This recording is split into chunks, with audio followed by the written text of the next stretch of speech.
Iran ने अब ऐसा क्या कह दिया जिससे अमेरिका और उसके सहयोगियों की चिंता बढ़ सकती है। तेहरान से आई इस चेतावनी में साफ कहा गया है कि जंग छोटी नहीं होगी, इसे लंबा खींचा जाएगा ताकि ईरान पर हमला करने से पहले हर दुश्मन को उसकी कीमत याद रहे। आखिर ईरान की इस रणनीति के पीछे क्या कारण है और अगर युद्ध लंबा खिंचा तो इसका असर दुनिया पर कितना बड़ा होगा। नमस्कार, मैं हूं साक्षी झा और आप देख रहे हैं न्यूज़ 18 का डिजिटल प्लेटफॉर्म। दरअसल ईरान की रणनीति अब सिर्फ तत्काल जवाब देने तक सीमित नजर नहीं आ रही है। तेहरान की ओर से लगातार ये संदेश देने की कोशिश हो रही है कि किसी भी सैन्य कार्रवाई का असर लंबे समय तक महसूस किया जाएगा। आईआरजीसी के वरिष्ठ सलाहकार का बयान इसी रणनीति की ओर इशारा करता है।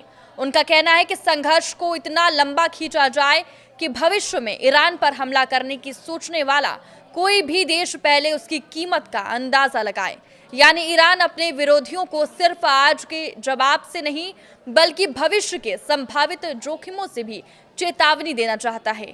इस पूरे विवाद में सबसे महत्वपूर्ण मुद्दों में से एक है स्ट्रेट ऑफ हॉर्मुज।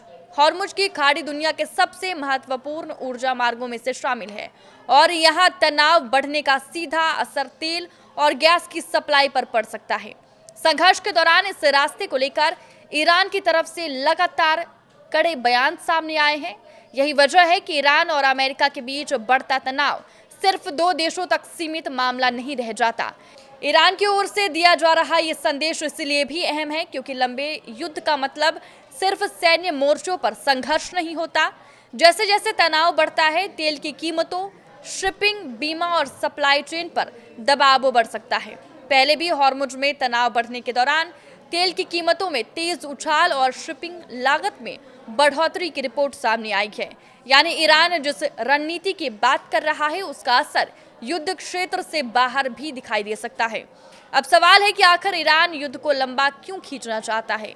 ईरान का संदेश साफ है, वो अपने विरोधियों को ये दिखाना चाहता है कि सैन्य कार्रवाई का जवाब तुरंत खत्म नहीं होगा बल्कि संघर्ष लंबा चल सकता है और इसकी राजनीतिक और आर्थिक कीमत भी बढ़ सकती है। विशेषज्ञों ने भी ईरान की रणनीति को लंबे संघर्ष में विरोधी की सहन शक्ति पर दबाव बनाने की कोशिश के तौर पर देखा है। हालांकि लंबा युद्ध ईरान के लिए भी आसान नहीं होगा। लंबे संघर्ष से किसी भी देश की अर्थव्यवस्था, आम नागरिकों और क्षेत्रीय स्थिरता पर गंभीर दबाव पड़ सकता है और यही इस पूरे संकट का सबसे बड़ा खतरा है। अगर दोनों पक्ष पीछे हटने के बजाय संघर्ष को लंबा खींचने की रणनीति अपनाते हैं तो तनाव का दायरा और बढ़ सकता है। खाड़ी क्षेत्र पहले से ही बेहद संवेदनशील है और यहाँ किसी भी बड़े घटनाक्रम का असर पूरी दुनिया की अर्थव्यवस्था पर पड़ सकता है। भारत के लिए भी पश्चिम एशिया का ये संकट महत्वपूर्ण है क्योंकि ऊर्जा आपूर्ति, समुद्री व्यापार और खाड़ी देशों में रहने वाले भारतीयों पर इसका असर पड़ सकता है। फिलहाल ईरान की तरफ से आने वाले बयानों में यही संदेश दिखाई दे रहा है कि वो दबाव के सामने जल्दी झुकने के मूड में नहीं है। आईआरजीसी के वरिष्ठ सलाहकार की चेतावनी ने एक बार फिर ये सवाल खड़ा कर दिया है कि क्या ये संघर्ष जल्द खत्म होगा या फिर पश्चिम एशिया एक लंबे टकराव की ओर बढ़ रहा है। क्योंकि अगर युद्ध लंबा खिंचता है तो इसकी कीमत सिर्फ लड़ रहे देशों को नहीं बल्कि पूरी दुनिया को चुकानी पड़ सकती है। आपके इस वीडियो पर क्या राय है, हमें कमेंट करके जरूर बताएं। नमस्कार।